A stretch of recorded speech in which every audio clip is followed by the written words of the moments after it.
Ememe bi anu ye de ene story ayen saka ewo fidem ha say no lady bi ede na asem abedan ohenini ewo Sompa TV anase Sompa FM so na nsem a lady na eka no utie mu nsem a obehu ne say first sisi anu wa fode wa eye wo ya scam wa scam wa sisi anu wa scam no de eye wo ya Abayiwa no se one bema bi twempena for 2 months ni na bema na ye ni bibia odwe hu kwa onye de onti ase eni nti no ye be kwa onye akwa kohwe video no aba ye ba na de bibia atoa so eden na bema ne aye atre abayiwa no eni nti ne yenko ne kohwe video no emra sisia subscribe na like na for commenting so eba comment section asi yen hwe video no Dr. Samoa I know the free buy ebuya kwa mekuru. Why no watch chera so ano Fred David. Akwasi da wonu so wo ebuya kwa mekuru ha. Wow! Oda inko. Sasa ebuya kwa mekuru ho nso. Wa nsam hihemu edwiri ba yeso. Ede yanko. Maame doke ate sai. Ya o Bible kuro ha na bibi focus ya kasa prekushina abodi ane cross. Opede yi. Nti upede yi umpehwe umpemu bia udemu dan tusa na ane nemu yo ebebo wa edi asem na ade abedai ba sese mon pa che ready abako misi akwesi dan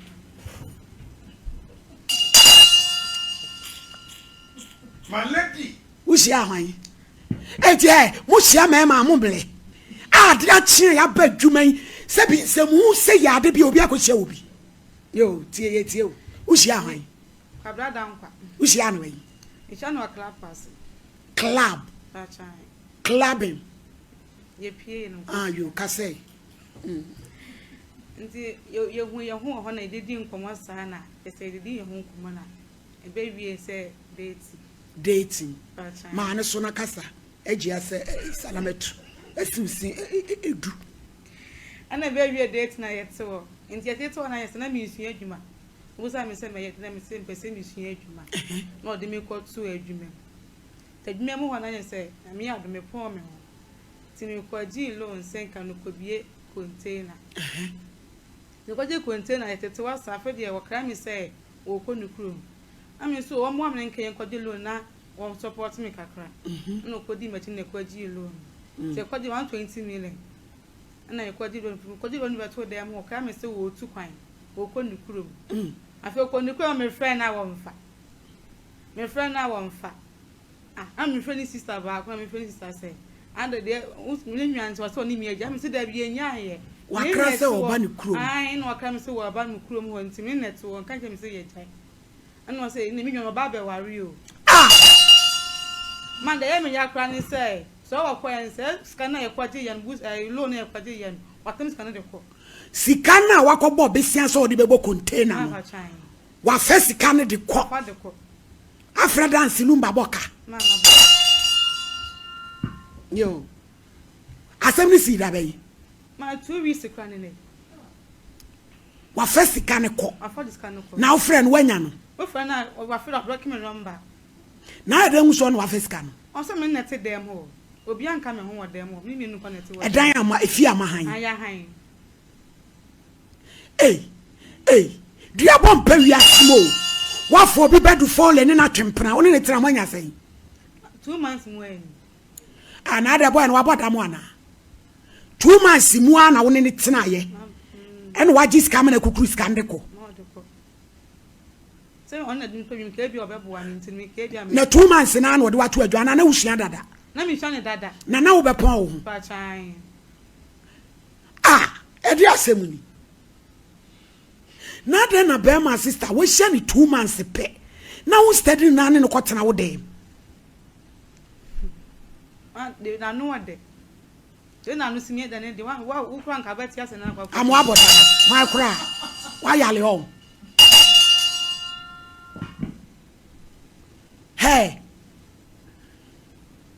na wo friend sister na wa bona mane se wa fa usika my friend ni se wa friend is our friend na na e de hu so ko wale ni sa ne ka kire me yinkuma fo bi nso ne tsoro etolo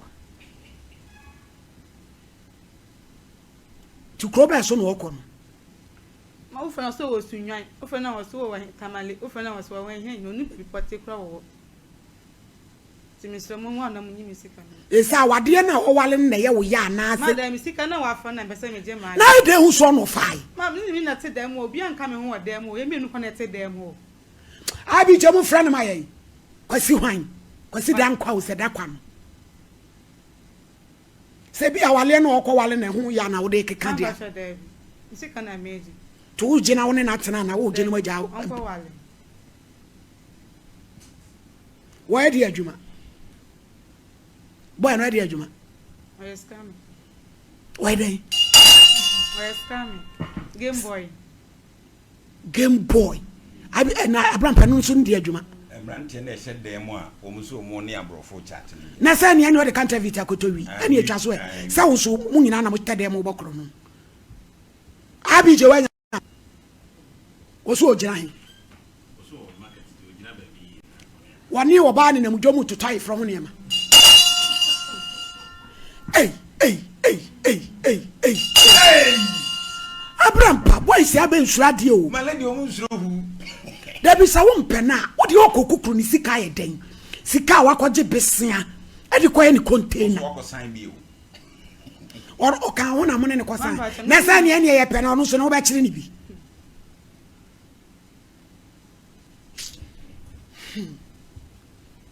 Oshia Bema club. No, what happened na chimpana. Se se re chese muda hwa emu abie chese enya asem keto. Na number ba ko pe no yusu. Number time. Oh. Ni sister no mun kasa nchire no na dudi ndima na Abraham pa. O ma ko sane dua o. Ai. Sabai we se frebo enu enya asem papa bi anka se de otuwe. Wo be ku no. Any power so on the one question, the one call was to see the gold in the silver. Obekuna to nachene. Akwasi da kwakro no. Abi jamunya no. Abi je nsudu ju ada ha ni padwe kwa. Bi den se mi se kra na makometi. Ask me no mame. Aya onya bi. Onya nkrofo bu ebu om.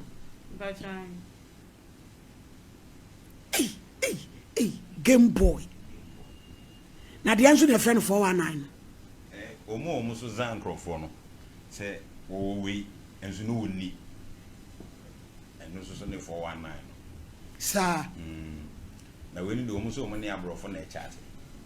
To hye ne ma de gunu so ana wa send this. To me send e ma photo nim ne ade. Ma photo ndi. Ewura yi wo question me bre bisa no. So kutumi ko fa obemu wa wonu Mr. Juma we en oje na uka wa no tumu on sister when my obebe nyame atua uka also when my adre say adre kokko nanim also when my adre kokko no wo enkrasa fie mananim adre ba tan no enkrasa fie ma be ko no ni ba ni tirim no also when my akose no ba also when my akose fie ma adre ba tan akose ne papa boni wan yo sika ka ba be ka How baba beka? O se nyame atua wo ka. Onu so ba hin. Hello. Da kwa ma he. Ya mo ma. Wuni ma bai we bi e friend do kasa samwa. Me pa swan. Wo se woni wo neti. Woni unyina akwaje besia so de koye ni container. 120 million wa fesika no nukure wo. Mami pa sisi ya na ba bia me wo no.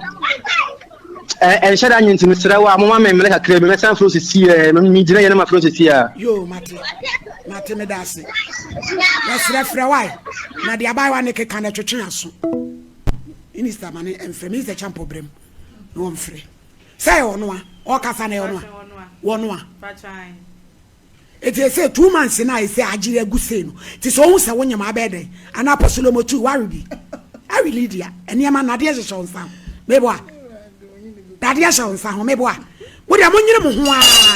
And 10 years, 50 years, family plan and Fenria, any pump a pempro, and some sound a munimua. Namunimuno.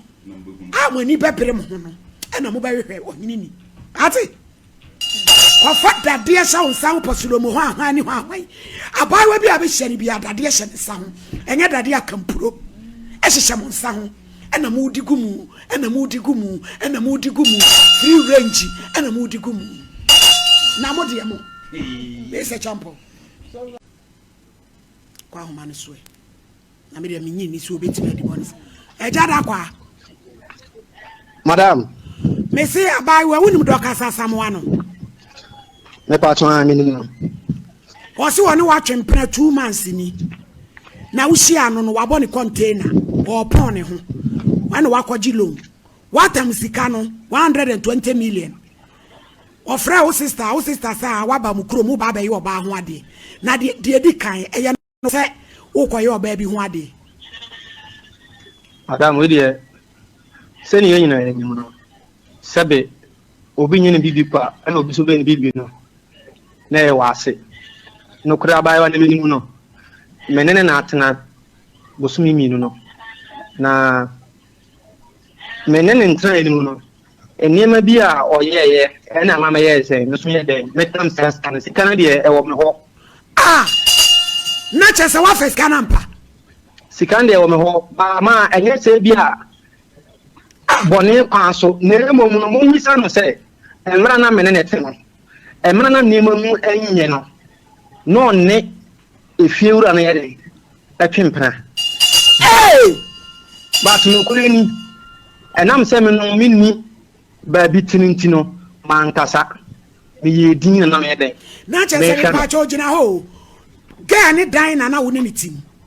Me patron. E na no oni oni fiewura etwempena. No ne etwempena because wana win one kahwe. Man can she because me no me baby that because send you no oba bi wo ha okoya ade na so okoka e no so de wana wo sitie no man hwe ya otena me ba beda won na wo se me yedi na metena ho sa eti anu tu no akukuru ni sika de ko sika na de e wo no ho sisie a me no ka sei etu da na se me ka se me mama ne ana ochena na ma twa wontro nenso sitie ano menso me de ko sika no me ne ko bo me bra na de baba na de ko bo na 2 months no e de hwe no wa hwe na wakukuru ni sika boni adune wo ne tirimu no enu na ene amama den ma ne sa ba cha oda kwagina ho maame na osu nu fie wura twempra no kwa ba cha obo ye ne kreda me say madam se girl no kan okre Salis na kan okro ha mi dunya ko kan awia ene ebo ne wan hwe ya de we me say boy bi ofun so no wa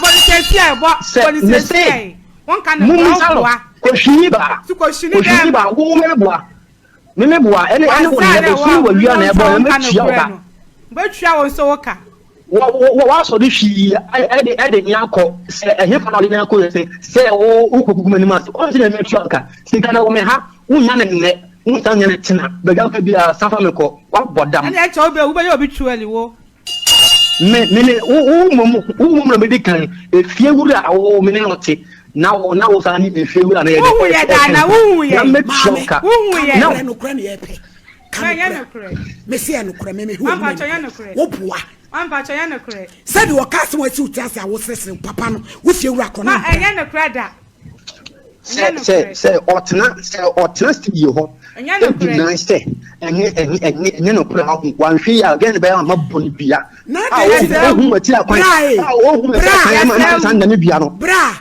me pa cha sika no o si loan wo uko sign bi na se na wafa no se wantua wo so ho be kiri wo me hu ba bia ni ho e be kiri because onu di mu ye wo onu mom na e be kiri no onu di mu na wo onu mom na e be kiri no because me de me ko say me ba ko ye be kiri sama no nti onu no bibia ye e yo no because di na ho ntrim no me do me nim say gani ko hwini sa na man fa no na me tia ne ka be bi o wote no ba twa won so wo ka wo because wo tu on sa wo 20 million na wo kan misika wodi na yamorsa sika wodi fu ho emorsa ana wo ji na tete say check it sika wodi fu ho emro check it say emorsa say wo beti me say wo beti no me name no ba for picture na nta bon tin na e wale na ho na be hu e fi de anti na kono we adisuade fa sunya nyansa enam se me mili ba bitintino enu ntina wo mi ye din na me de me hwe wono na ma fa me plan wo mi wuti ka me se wuti sana wo se efero ni dem na wo se efero ni dem na wo se efero ni dem na de woni ne ye de eye wo nti na fero na wo mbume wabodama na se woni so ne biri o me da se yo ya da se ya me pa cho se sika no enu na hia ye yesre da be na ne sabe kan sika madam me de no kure ne nyame anim wa wo ne me ka se me nim o girl na me nim no ana se no se me ka sika no se be kan wo nsa ana se girl nsa na me na me ti he na me de me twa won tro me so me de kobo me bra ni sika wadi bia no ono so me hia so ko se onfa na sika na de ya dia me kan cho nyame no kure ni se na bibia no e kan faji mi ko double dating me se de plan e kan na abrampa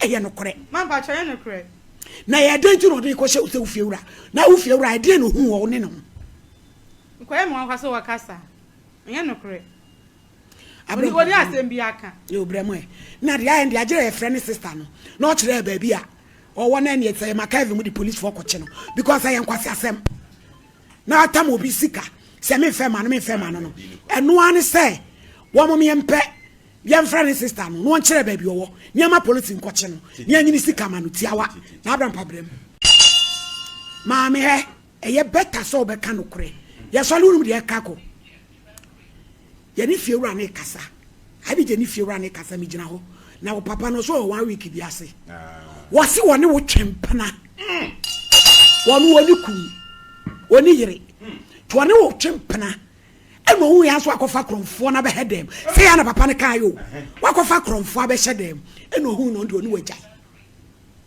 eti se boy ni se wo hu so ne twempra do kore wo ne twempana na oso 1 week bi ase eti o gina ba bi yi a obeba oni ye be kasa na abram paso atonte ho maame asabna papa ne kan oboa onso ani magu ase asabna papa ne kan oboa no kore na fe na ntwa na wutwa na se kyerese na ntwa na wutwa no na se pa na kyerese wo ni wo fie wura twempana wati se ya na papa ne kan yo se wonne ne na ewo ho onu oni yere eti oba fi onu opewo e na ono twempra papa ne se de ohun yan so akofa kromfo no e da be hedem ti minima de kura papa ne hu wo boy ne ho a wo so he kromfo e na oja onu so se we papa panimu peso nanim begu ase odi ne hu ni e na wa twe ne ho eti se mibusa ya bi je busa ne mu a de wo mu no aso afel ana kromfo so afel sika adwane nze so bende ubasana ufiewura ko kabu mana bende le mi ji misika ubwema usika na woje ba cha jese boy asema wo ni gaba we yidie wodwi hu ba bia entiase bia ni asem him so o pani bini tetrete na okofuru bia na o ma na mehwe wo na obehu de bewi akiri malady ontimi mfasika papa na ufiewura na ne te no hwe wo maame no hwe wo ba cha no hwe owo ma ba cha nani edi enti na wo sansi akiri kofa ba ma foforo ono so oni yere aden ko anwalwa na mpe papa panimu anyi dodo na no achia anyi dodo ko fa na nim so anyi dodo wo ko fa na nim so anyi dodo wanyi dodo otimi no na ewura otimi no na ba ko pe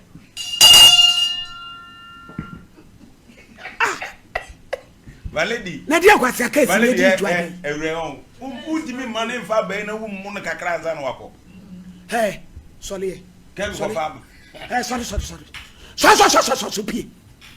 so pie mampa monsieur medafo medasi so jibre ma yekohwe video ne eba ye na de wia be ma no esifa edi abaiwa na tem ewa hase be ma ne die ombu ne ho sanso na oba no so mu ne ho na wetimi aba fidie kese wesu na be ma etubo na so otubo na hwe de wia mo kasa wasem no kwa ye di ama kwa ye ni ye na be ma no nso se oba no ni feri a ekotwempena odo oba na anya de na wo de fa wo be uni baby da o na oba na ma baby da baby di uti aye de ato na udi no boni se nti na eka aya ka se uni obi tia unim ni tirimu adwen udi uni ni nya issue kituwa bi obeka bibi ache we kire se na be ma ne oba no ti dem ho no wadwen po bi de ma oba no but not train right time into right time no buy no tam ni sika no ye den ofi or by this time no kra no the we are na be man ye oba no the we are no krokro no kra no oba no kra nsusu se be man betimi aye den e betimi aye ne sa nti se wetimi atena ho ama just 2 months o wetimi afọ oba ni sika eno kwa alone nti pese ye chi oba ni 2 months ase den na oba no nso wetimi edi game boy echi won se o scam me bro ne de e ya ode ena osu di nechi ena osu di scan yes scam sisi ade wafa osika ne de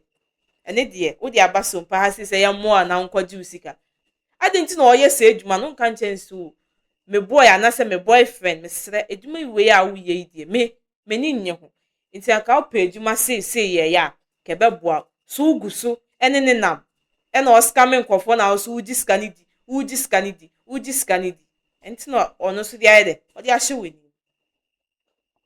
so we should learn a lesson from this. You should really learn a lesson from this. And uni baby da she de we only oba no kwa kasa wanya de be ma ne de so oni fere atwimp na oni ni yese yo na ni sika ne de adenti na wafa ni sika loan adenti na esa wafa ni sika ade wafa ni sika na ebe soviana usi onu wajiska wo ono so bebi o ma udi utitu ye no so ka che say ede ye fa ni say ede kwa o juice kakra na that 2 months no na wo be ma wetimi ni oba na 2 months wa start wasisa onyama e dia ba ne nchen aba we kire say wo share lady no kwa na wo ni bebi da o ntu share no kwa na ka praise the Lord he say de nyame yi obi ama se say metimi aye den akwakoda ne nchen because 2 months wo share o pa ba say just 2 months wetimi asisa onyama asa oba we share be ma 2 months a wasisa ni kunkun kanka e de akobe ma no akwakoda be ma no fie we die be ma oye awohia be ma no mu o share oba no ti baby papa nti wasisa ne nyama ono so aba awawe we die nya oba na eku be ma na eba skane die be ma no onfa ma oba no we say ena me chire onyansa ena de ekofa hi ekosi hi ekofa hi ekosi hi udi obi sika obi loan sika e de akowa obi loan sika wo bodu akwa ebenya esan say one say even wanye waye bibi mpo de amanu mpo no so ayede aye bibi e de amo se we ma o baby e de uti ato se de we ana oba no ka se be ma no anu ede me ma ne die ene die pia o ende mo yade utie obi kasa on mema bia no ede papa nti yemfa asemu ntu ye hofo obeka ne de fe by wieye no eno ne asem no aha ena medi mo besi na meka osa aha egusa ye emergency Ghana TV so subscribe na like na fa commenting so eba comment section no ase Mamiesi anything enemy din yebesanso edin shemu ewa hebio. Have you ever tried to buy something online only to get scammed, or have the seller waste your time, or maybe you're a seller who spends hours preparing an order only for the buyer to cancel last minute? We get it. That's why we created Copland, a simple, secured marketplace designed to protect both buyers and sellers. Copland is here to end their frustrations with a reliable solution. Our team noticed that a lot of people are either being scammed or losing valuable time and resources due to unregulated marketplace practices. So we built Copland to tackle this problem. So Copland uses a secure payment method known as escrow, which keeps payment safe until both the buyers and the sellers are satisfied with the transaction. Here is how it works. When a buyer orders an item, the payment is held securely, meaning the seller doesn't get paid paid until the item is successfully delivered. The seller is notified and can accept or decline the order. If accepted, they reach out to arrange the delivery. Once the item is delivered, the seller marks it as delivered. So from there, the buyer has 48 hours to confirm they are happy with the product or to request a revision if there is any issue. When the buyer is satisfied, they accept the order and the funds are therefore released to the seller. If no action is taken within 48 hours, the order is automatically marked complete and the seller will be paid. Copland is here to build trust in online buying and selling. With our escrow system, both buyers and sellers can feel secure, knowing their time and money are protected. So why not try Copland for your next online transaction? Visit us at www.copland.coplandtechnologies.com.